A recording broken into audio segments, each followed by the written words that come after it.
श्राद्ध पक्ष में तर्पण का हिंदू संस्कृति में यूं तो बड़ा महत्व है, परंतु ताप्ती किनारे पर पूर्वजों के तर्पण की अपनी अलग ही एक मान्यता है। ऐसा कहा जाता है कि जो व्यक्ति अपने पितरों को लेकर गया स्थित फाल्गुनी या त्रिवेणी घाट नहीं जा सकते, तो ऐसे व्यक्तियों के लिए श्राद्ध पक्ष ही नहीं, पूरे 12 माह में किसी भी दिन ताप्ती जल को हाथ में लेकर अपने पितरों एवं पूर्वजों का तर्पण कर सकते हैं। माना ऐसा भी जाता है कि ताप्ती के किनारे जिस भी ज्ञात अज्ञात व्यक्ति का ध्यान किया जाए, उसे मोक्ष दिलाया जा सकता है। कहा जाता है कि मनुष्य बार बार जन्म लेता है और बार बार मरता है, लेकिन पुण्य सलीला सूर्यपुत्री माँ ताप्ती नदी के तट जिन मृत व्यक्तियों का पितृ तर्पण किया जाता है, वे हमेशा हमेशा के लिए जन्म मरण वाले छुटकारा पा जाते हैं। ऐसा ताप्ती पुराण में लिखा गया है।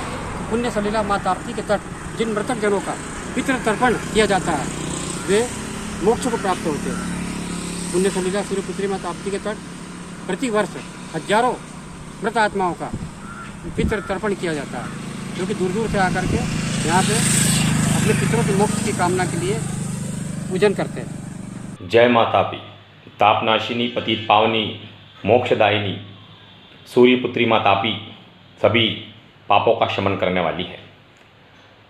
पितरों का तर्पण करने मात्र से ही ताप्ती मैया मोक्ष देती हैं। तिल और जल लेकर अंजुलि तर्पण करने मात्र से मनुष्य के पापों का उद्धार होता है।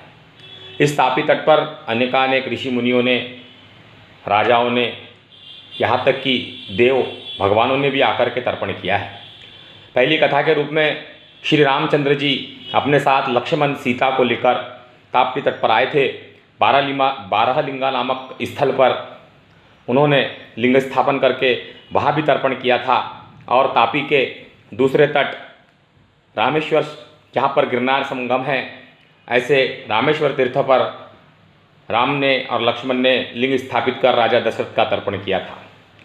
तर्पण की इसी काल में श्रवण तीर्थ नामक स्थल पर, जहाँ श्रवण ने अपने माता पिता को लाकर उन्हें तीर्थ दर्शन कराया था और पिता के हाथ से तर्पण कराया था, जिससे पूर्वजों का उद्धार हो। इसी प्रकार तात्या टोपे, स्वतंत्रता काल के महानायक, उन्होंने भी अपने पितृ तर्पण को और राष्ट्र सुरक्षा वाले सभी लोगों के लिए यहाँ पर स्थापित तट पर आकर तर्पण किया था। कई ऋषि मुनियों की, कई भगवंत की, राजाओं की पुरातन कथाओं में ताप्ती तट के तर्पण का अत्यधिक महत्व है। एक तापी महात्म्य पुराण की कथा के अनुसार यहाँ पर एक राजा युधिष्ठिर हुए हैं।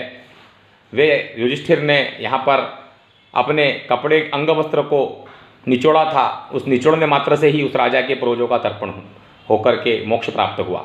ऐसी कई सारी किंवदंतियाँ हैं, कहानियाँ हैं, जो माँ ताप्ती के जल के स्मरण मात्र से, हस्त में आचमन मात्र से, तर्पण करने मात्र से पूर्वजों का उद्धार कराती है। मान्यता है कि यमुना के जल आचमन से नर्मदा के दर्शन का जो पुण्य लाभ मिलता है, वह मात्र ताप्ती नदी के नाम स्मरण से ही प्राप्त हो जाता है। बैतूल से MP न्यूज़ के लिए मनीष राठौर की रिपोर्ट।